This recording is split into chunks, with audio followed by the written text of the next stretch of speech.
Assalamualaikum warahmatullahi wabarakatuh. Kami dari kelompok 8 hari ini akan mempresentasikan mengenai kelimpahan serta sifat dari unsur-unsur transisi periode keempat.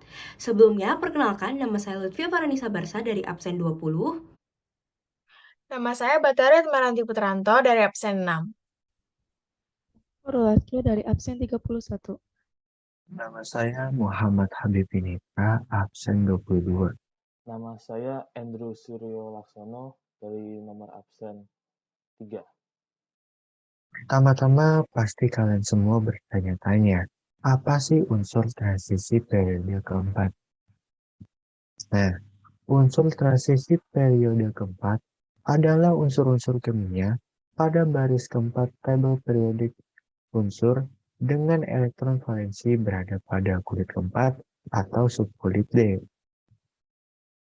Dan juga unsur-unsur termasuk pada periode keempat, yakni seperti yang bisa kita lihat, yaitu ada scandium atau Sc, titanium atau Ti, vanadium atau V, kromium atau Cr, mangan atau Mn, besi atau Fe, kobalt atau Co, nikel atau Ni, tembaga atau Cu, dan yang terakhir adalah seng atau Zn. Nah, untuk mempermudah menghafal unsur-unsur periode keempat, kalian bisa mengingat kalimat ini. Suci titip Vera cari Bangga, Ferry coba nikung cucunya Zainuddin. Berikut adalah wujud dari unsur periode keempat. Fun fact nih teman-teman semua, salah satu unsur terbanyak yang terdapat di kerak bumi berasal dari unsur transisi periode keempat, yaitu besi atau Fe. Di sini saya akan menjelaskan tentang kelimpahan unsur transisi periode 4 di alam dan sumbernya.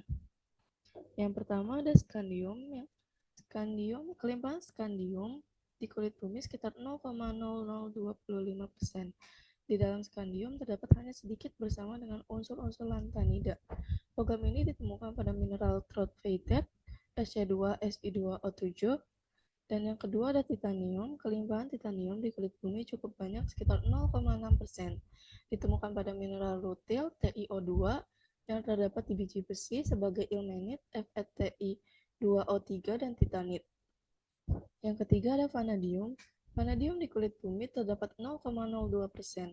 Meskipun sedikit, vanadium tersebar luas di alam. Vanadium terdapat pada senyawa vanadinit. Yang keempat ada kromium. Kelimpahan krom di kulit bumi hanya 0,0122%. Unsur ini ditemukan pada kromit FeCr2O4. Yang kelima ada mangan. Mangan terdapat di alam dalam jumlah melimpah.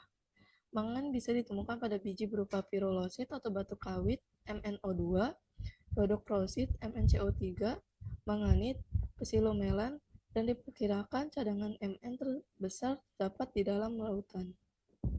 Oke, selanjutnya ada besi. Kelimpahan besi di alam menempati urutan keempat terbanyak di kulit bumi sekitar 6,2% massa kerak bumi. Besi merupakan logam yang sangat penting dalam industri sehingga logam besi paling banyak kegunaannya dalam kehidupan sehari-hari. Besi umumnya ditemukan dalam bentuk mineral biji besi seperti hematit, siderit, dan magnetit. Kemudian, ketujuh ada kobalt. Kobalt ditemukan sebagai unsur bebas di alam. Hal ini ditemukan di biji mineral. Biji utama kobalt adalah kobaltit dan smaltit. Kemudian selanjutnya ada nikel. Nikel ditemukan di beberapa senyawa berikut ini seperti nikelit dan pentladit. Yang ke-9 ada tembaga. Tembaga di alam tembaga terdapat dalam bentuk biji tembaga. Sekitar 80% tembaga diperoleh sebagai sulfida. Unsur ini ditemukan pada azurit, malasit, kalkosit, dan kalkopirit. Dan yang terakhir ada seng. Kadar komposisi unsur seng di kerak bumi adalah sekitar 75 parts per million atau 0,007%.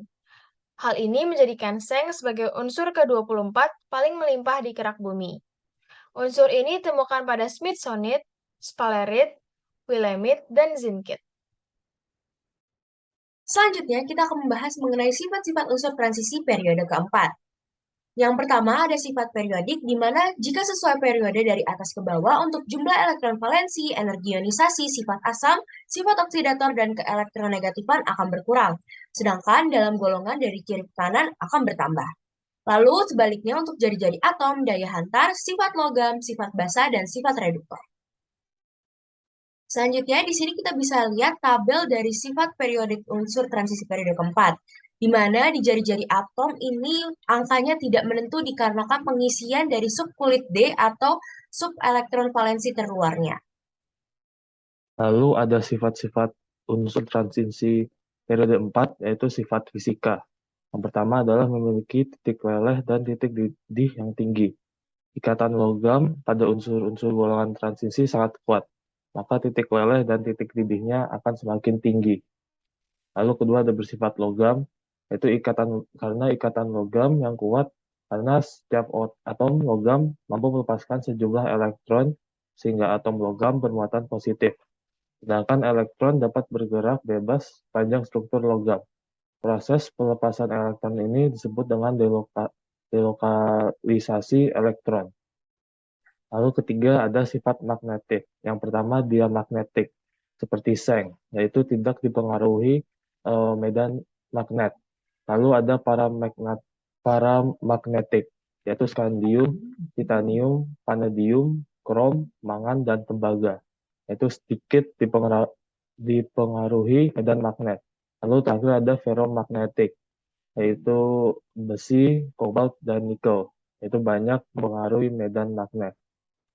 Nah, sifat magnetik ini dipengaruhi oleh pengisian subkulit D, di mana semakin banyak terisi atau semakin full subkulit D terisi, maka tidak akan dipengaruhi oleh medan magnet seperti contohnya diamagnetik, yaitu Zn.